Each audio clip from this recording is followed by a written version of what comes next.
Cek siji loro telu. Halo guys, gimana nih kabar kalian? Semoga baik-baik saja ya, dan selalu diberi kesehatan.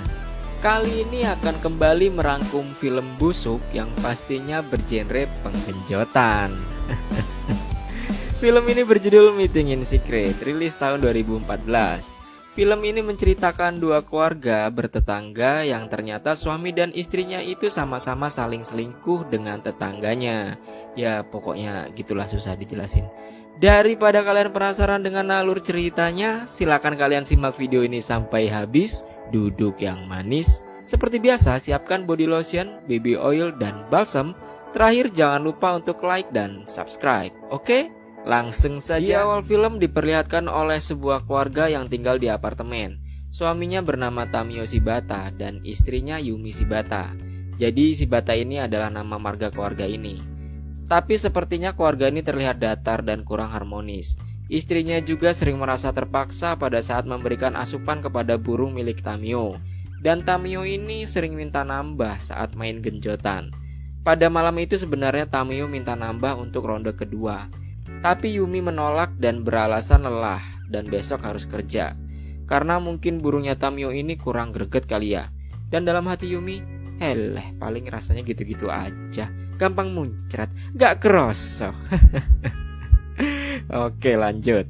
Sepertinya di film ini istrinya lebih galak daripada suaminya. Yumi adalah seorang wanita karir yang bekerja kantoran, aku juga gak tahu kantor apa. Yumi sedang bersiap-siap untuk berangkat kerja dan terburu-buru. Saat yang sama Tamio masih belum move on dari tempat tidur. Dan ketika istrinya pergi, dia pun sangat senang karena dia berniat untuk mengamplas tongkol jagung miliknya sambil nonton film Peki. Akhirnya hasrat yang tadi malam sudah terlampiaskan dengan senam jari. Tetapi Tamio lupa untuk membuang sampah yang di dalamnya itu terdapat tisu bekas cairan kental yang dikeluarkannya. Dan sampah itu tidak jadi dibuang. Saat dia kembali ke apartemennya, tidak sengaja menyenggol seorang wanita cantik yang ternyata itu adalah tetangga barunya. Wanita ini bernama Asako Shibata. Jadi marga mereka ini sama-sama Shibata tapi beda kanji. Lalu mereka berkenalan dan mengobrol. Tamio juga membantu Asako untuk memasang papan pengenal nama di pintu apartemennya.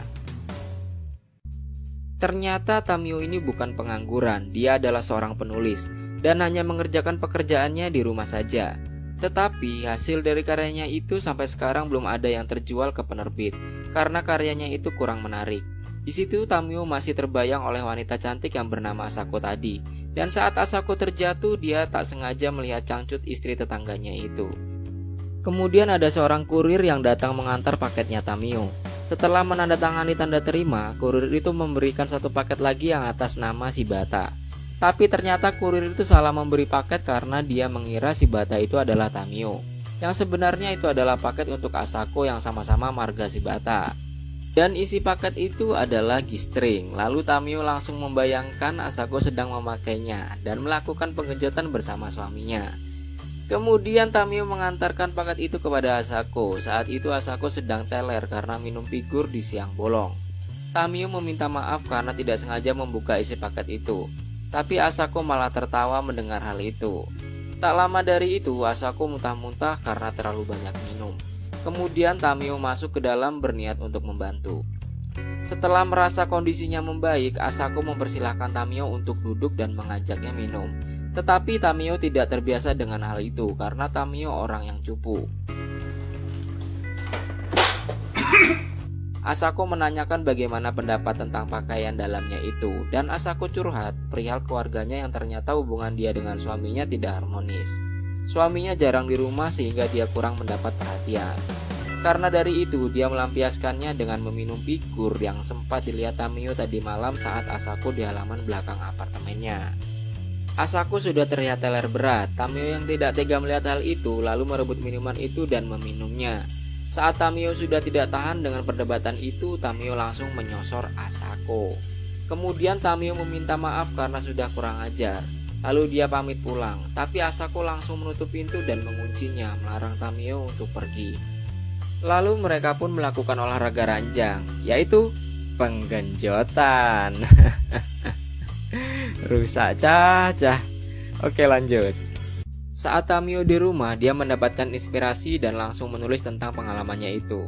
Malamnya dia sedang santuy di belakang dan mendengar ada Asako yang sedang di halaman belakang juga.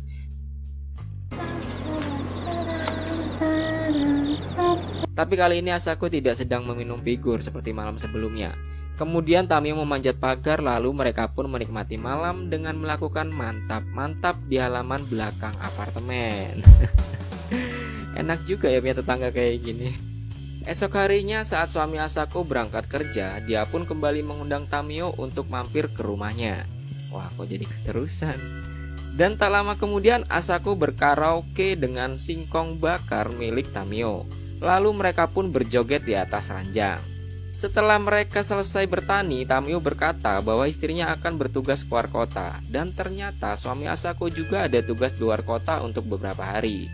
Sontak hal itu membuat Tamio sangat bahagia kegirangan. Singkat cerita, suami dan istri mereka telah pergi.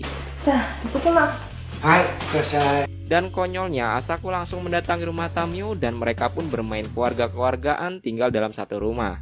Udah kayak anak SD aja main keluarga-keluargaan. Di situ mereka bersikap layaknya seorang istri dan suami. Saat ini mereka bebas melakukan apa yang mereka mau. Mereka bebas melakukan sensasi penggenjotan di setiap harinya. Terkadang di kamar, di ruang tamu, di dapur, bahkan di kamar mandi pun jadi. Adegan berpindah di mana yang ternyata suami Asako dan Yumi pun sedang berselingkuh di villa. Dan pastinya mereka pun melakukan hal yang sama, melakukan senam ranjang di setiap hari. Yang tanpa mereka sadari telah memberi kesempatan untuk suami dan istri mereka berselingkuh di rumah. Mereka berdua ini ternyata sama-sama setengah hati mencintai pasangan mereka. Saat mereka dalam perjalanan pulang, mereka mengobrol dan membahas tentang keluarga mereka yang sudah tidak harmonis lagi. Sesampainya di apartemen, mereka kaget karena mereka itu ternyata bertetangga. Kemudian suami Asako masuk ke rumah tapi tidak ada Asako di dalam. Sementara itu Yumi mendengar suara pemersatu bangsa dari dalam rumahnya. Yang pastinya suara itu berasal dari kegiatan Tamio dan Asako yang sedang menanam benih. Karena Yumi penasaran, dia langsung masuk ke rumah dan menangkap basah suaminya yang sedang bercocok tanam dengan istri tetangga. Waduh, bikin keden nih. Karena kejadian tersebut, pada akhirnya mereka memutuskan untuk bercerai dan barter pasangan. Waktu berlalu, di situ Asako sudah terlihat hamil besar. Sementara itu Yumi dan suaminya menjadi pasangan karir yang selalu disibukkan dengan pekerjaan mereka. Dan film pun tamat.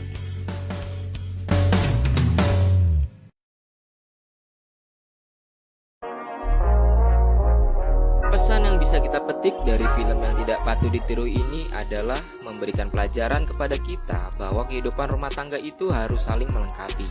Tidak peduli sesibuk apapun suami, harus tetap memberi perhatian kepada istri. Dan sehebat apapun jabatan dan pendapatan istri, dia tetaplah seorang istri yang harus menghormati suaminya walaupun suaminya itu sedang menganggur seolah tidak berguna.